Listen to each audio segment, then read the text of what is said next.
Good morning India. आज का सवाल है फ्रेंडशिप डे के मौके पे कि सर दोस्त कैसा होना चाहिए। बहुत ही अच्छा सवाल है। जब भी दोस्ती का नाम लेते हैं तो सबसे पहले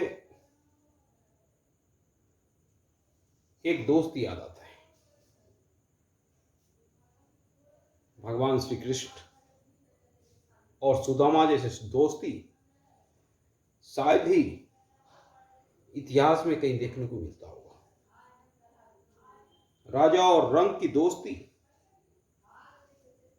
कैसे हो सकती है,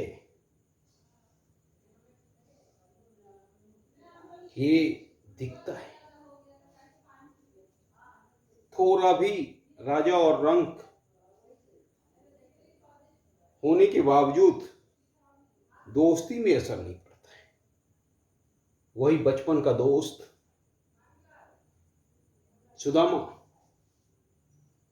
जिसके कंधे चढ़कर भगवान श्री कृष्ण ना जाने कितने मटका फोड़े होंगे माखन का, वो अजूबा दोस्ती था। जैसे ही भगवान श्री कृष्ण के दरवाजे पे सुदामा अपना परिचय देते हैं कि कह दो सुदामा आया है, वो मेरा दोस्त है। सभी दरबारी जो वहां पे उस समय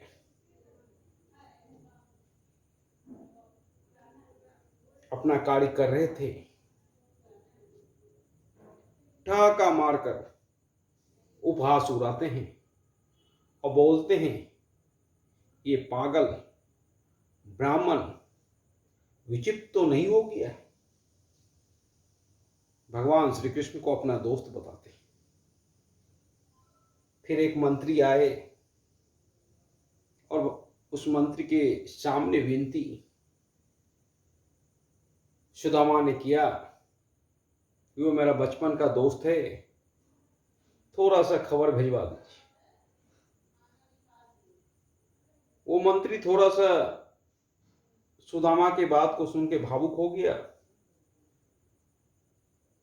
वो बोला, हो सकता है, जाओ तुम भगवान श्री कृष्ण तक बात पहुंचा दो।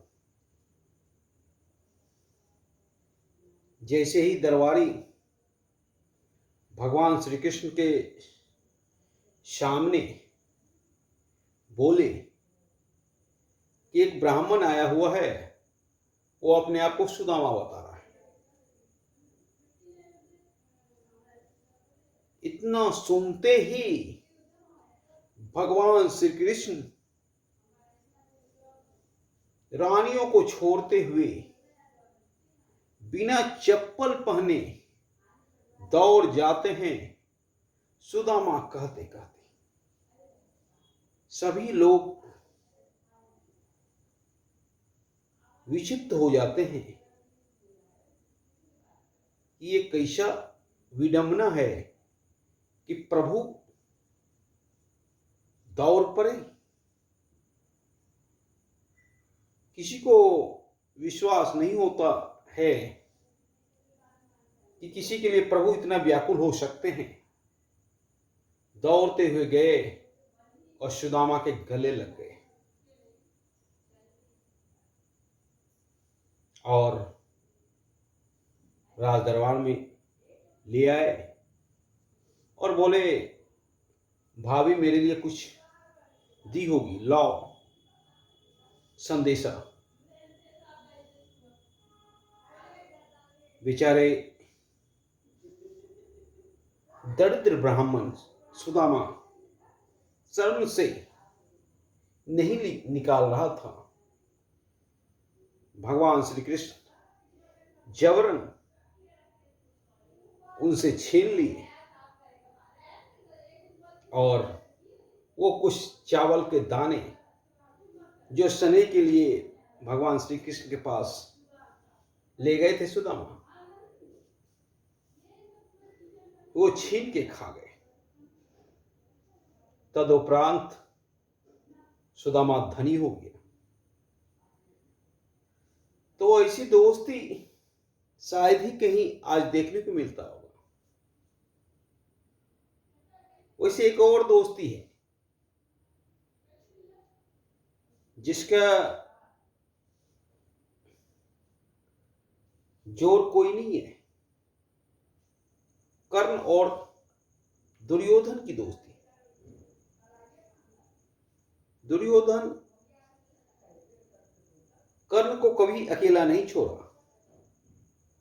जब दुर्योधन कर्ण को यह भी मालूम चला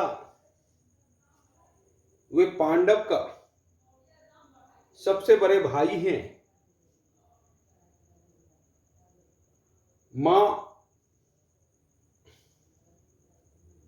भी आई कर्ण के पास कि चलो अपने शिविर में, पर मां को वचन दिया कर्ण ने कि माता तेरा 5 पुत्र है, 5 ही रहेगा। अगर युद्ध में अर्जुन मारा जाता है तो हम बचेंगे, और हम मारे जाते हैं तो अर्जुन बचेगा। पर मेरे लिए संभव नहीं है कि हम दुर्योधन को छोड़ के चले जाएं, क्योंकि दुर्योधन का एक हम ही तो है, और दुर्योधन ने हर समय मेरा साथ दिया। जब मेरे पास कोई नहीं था तो दुर्योधन की मित्रता थी, और इस मित्रता को छोड़ना मेरे लिए संभव नहीं है। और परिणाम स्वरूप कर्ण यह भी जानता था कि दुर्योधन का पक्ष अधर्म का पक्ष, फिर भी सब चीज जानते हुए कर्ण ने अपनी प्राणों की आहुति दी, पर दोस्ती नहीं छोड़ा। जब कर्ण को मुखाग्नि देने के लिए युधिष्ठिर आगे बढ़ा तो दुर्योधन आ गया, बोला सबसे पहला इस पर मेरा अधिकार है, आपका बाद में। और भगवान श्री कृष्ण के सूझबूझ से दुर्योधन को मुखाग्नि देने का अनुमति प्रदान किया गया। तो ये दोस्ती होती है, ये चट्टान जैसी दोस्ती, ना कभी छूटने वाली। तो दोस्ती होनी चाहिए ऐसी कि किसी भी सिचुएशन में वो मेरा साथ ना छोड़े। और ऐसी दोस्ती बहुत कम देखने को मिलता है, पर आज भी है। और एक बात स्वामी विवेकानंद ने बोला कि जीवन में रिश्ते कम रखो, पर वही रिश्ते रखो जिसमें जीवन हो। तो मैं बोलूंगा दोस्ती आप कम कीजिए, पर वैसा ही दोस्ती कीजिए जैसा दुर्योधन और कर्ण का था, जैसा भगवान श्री कृष्ण की दोस्ती थी, वैसी दोस्ती कीजिए। भगवान श्री कृष्ण और सुदामा की दोस्ती में भक्त और भगवान का दर्शन होता था। तो दोस्ती होनी चाहिए, वैसी होनी चाहिए। और विशेषकर मैं कहना चाहूंगा कि फ्रेंडशिप डे अच्छी बात है, पर दोस्ती करें तो सच्चे दिल से करें। भले ही दोस्ती कम हो, पर दोस्ती में जान हो। धन्यवाद।